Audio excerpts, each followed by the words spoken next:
आज से कई साल पहले एक व्यक्ति कोर्ट में एक मामला लेकर आया। उस मामले के तहत उसने बताया कि मेरी पत्नी के साथ जो विवाह हुआ है, उस विवाह को अगर पत्नी की तरफ से देखें तो एक सपिंड विवाह है, और जिसके लिए वहां पर सपिंड विवाह को यानी उनकी पत्नी की घर की तरफ से उस विवाह की प्रक्रिया को मान्यता नहीं दी गई है, या इस प्रकार का कोई रिवाज नहीं है। अब चूंकि कानून यह कहता है कि सपिंड विवाह इस प्रकार का नहीं हो सकता है और वैध नहीं है, तो मेरे विवाह को अवैध करार दिया जाए। कोर्ट उसकी इस बात को मान लेता है। उसके बाद वह महिला हाई कोर्ट पहुंचती है। हाई कोर्ट में वह दलील देती है कि आखिर विवाह तो हो ही गया है, तो मौलिक अधिकार का मामला आता है। इस वजह से विवाह करना चूंकि स्वतंत्रता की बात है, तो विवाह करने की आज़ादी होनी चाहिए। इस पर फिर आगे की सुनवाई होती है, फिर फैसला आता है, फिर दोबारा याचिका दी जाती है, फिर फैसला आता है, और वर्तमान में फैसला यह बात जाहिर करते हुए आता है कि सपिंड विवाह को लेकर के जो भी प्रावधान किए गए हैं, जो भी कानून बने हैं, जो भी उसमें उल्लेख हैं, वो बिल्कुल ठीक है और उस पर कोई बदलाव नहीं होने वाला है। तो आखिर क्या है पूरा मामला, आज इस प्रोग्राम में हम उससे जानने वाले हैं। हेलो दोस्तों, मेरा नाम है केवल, मैं हूं आपके सामने और आप देख रहे हैं दृष्टि IAS का इन डेप्थ प्रोग्राम। तो चलिए देखिए, हम समझते हैं बात को। एक शब्द बार बार आपके सामने आ रहा है, सपिंड। कहीं कहीं पे आप ये सुनेंगे सपिंड, कहीं कहीं सुनेंगे सपिंद, कहीं कहीं सुनेंगे सपिंडा, कहीं कहीं सपिंदा। अलग अलग नामों से जाना जाता है, लेकिन इसे हम यहाँ पर फिलहाल के लिए सपिंड नाम से आगे लेते हुए बढ़ते हैं। देखिए, इस पूरे के पूरे मामले को इन हम खबरों के माध्यम से यानी कि इन बिंदुओं के माध्यम से देखेंगे। सबसे पहले हम जानेंगे कि खबर क्या है और क्यों चर्चा में है। उसके बाद हम देखेंगे क्या सपिंड संबंध और सपिंड विवाह है, यानी कि सपिंड संबंध क्या है और सपिंड विवाह क्या है, दोनों अलग अलग है, उसको समझेंगे। उसके बाद सपिंड शादी में रोक में किसे छूट मिली है, क्या किसे छूट मिली भी है, और मिली है तो क्यों मिली है। उसके बाद देखेंगे सपिंड विवाह में छूट क्या मौलिक अधिकार, यानी कि सपिंड विवाह में छूट नहीं, इसको हम क्या बोलेंगे, सपिंड विवाह के जो रोक है, यानी कि जो रोक लगाई गई है कानून के माध्यम से, क्या वह मौलिक अधिकार को चुनौती देती है। क्योंकि विवाह करने का अधिकार, अपने जीवन साथी को चुनने का अधिकार तो एक तरह का मौलिक अधिकार है, स्वतंत्रता की बात है। फिर अंत में प्रश्न की बात आएगी।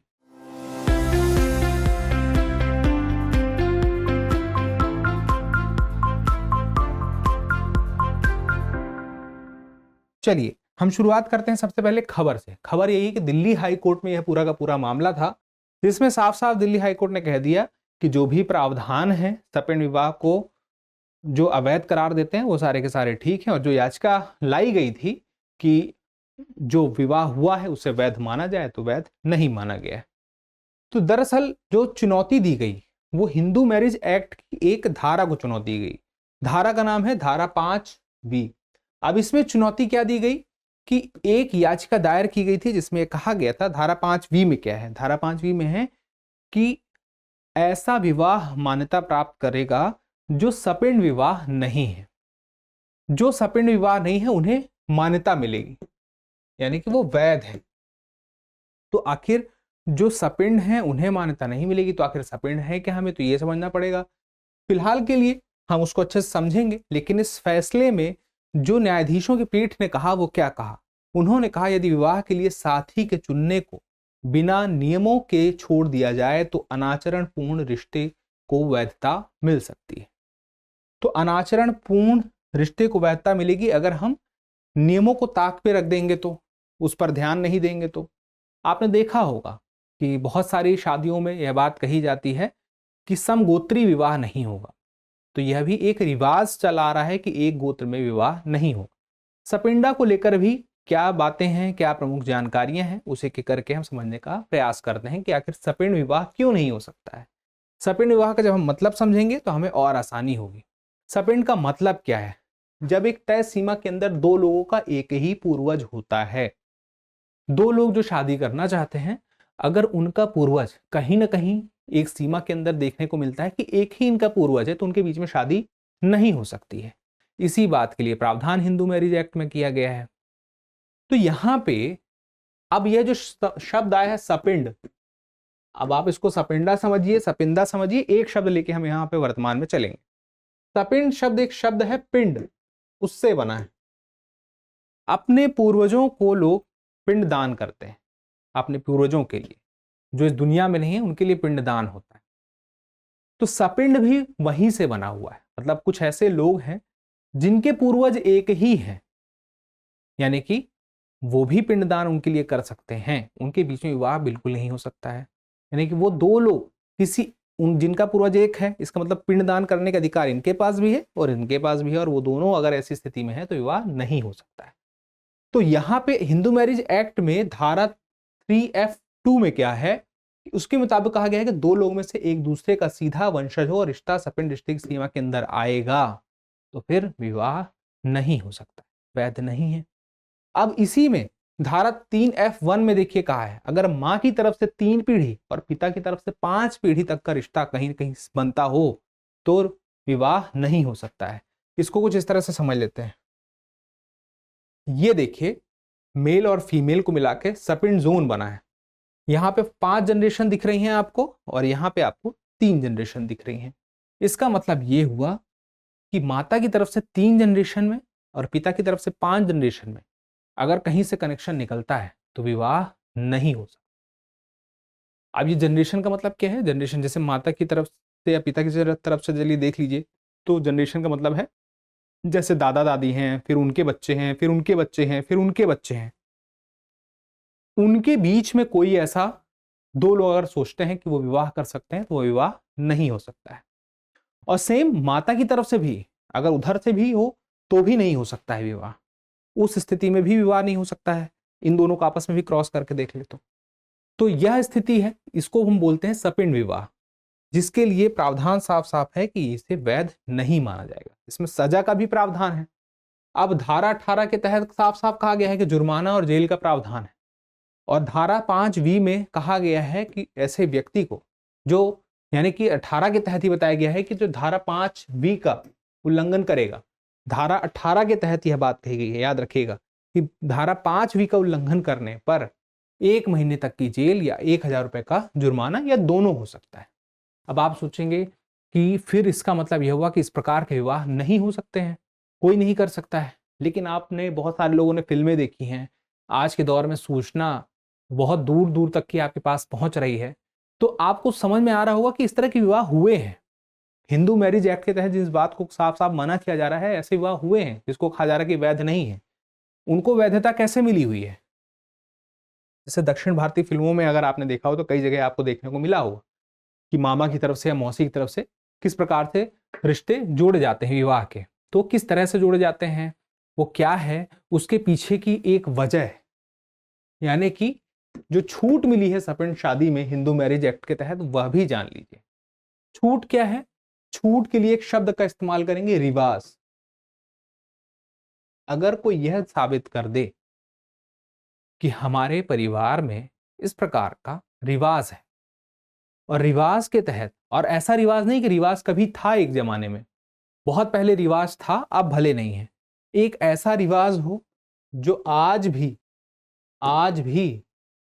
मान्य हो। कहां मान्य हो? समाज में।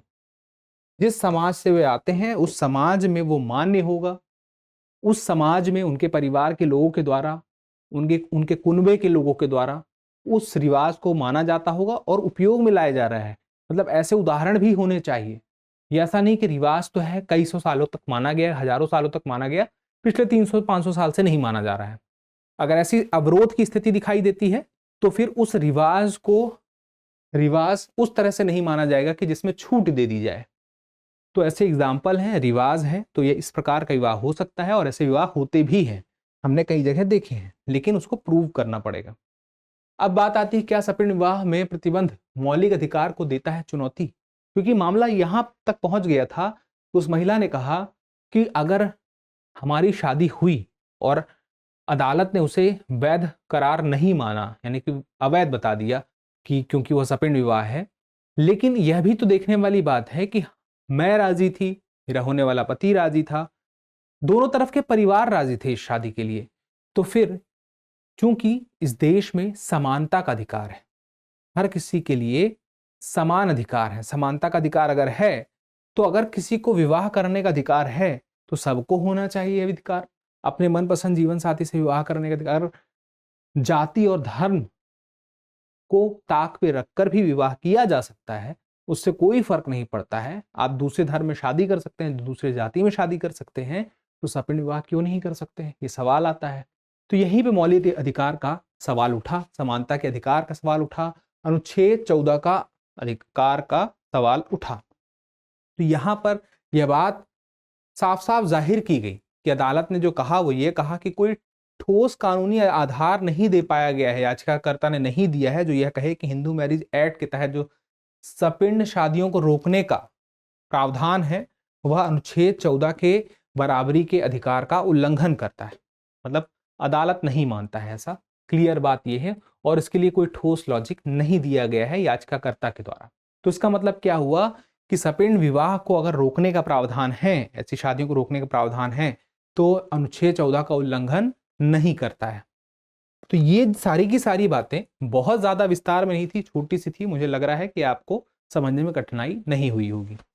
अब एक छोटा सा अभ्यास प्रश्न देख लेते हैं। आपको बताना है कौन सा कथन इनमें से सही नहीं है। भारत में सपिंड विवाह सामान्यतः वैध नहीं है। सपिंड विवाह से संबंधित प्रावधान हिंदू मैरिज एक्ट में है। सपिंड विवाह यानी कि सपिंड शादियों को रोकना मौलिक अधिकार का उल्लंघन नहीं है। फिर सपिंड विवाह के रिवाज को भी कानून की नजर में वैध नहीं माना गया है। तो इनमें से कौन सा गलत कथन सही नहीं है, यानी कि गलत कौन सा है, आपको ये बताना है। तो कमेंट करके आप जरूर बताइएगा। आप कमेंट करते हैं तो हमें और बेहतर करने की प्रेरणा मिलती है। जल्दी मिलते हैं फिर किसी एपिसोड में। तब तक के लिए स्वस्थ रहें, मस्त रहें और पढ़ते रहें, और चैनल सब्सक्राइब करना ना भूलें। धन्यवाद। डियर व्यूअर्स, अपने एग्जाम की तैयारी को और बेहतर करने के लिए हमारे चैनल को लाइक, शेयर और सब्सक्राइब करना न भूलें।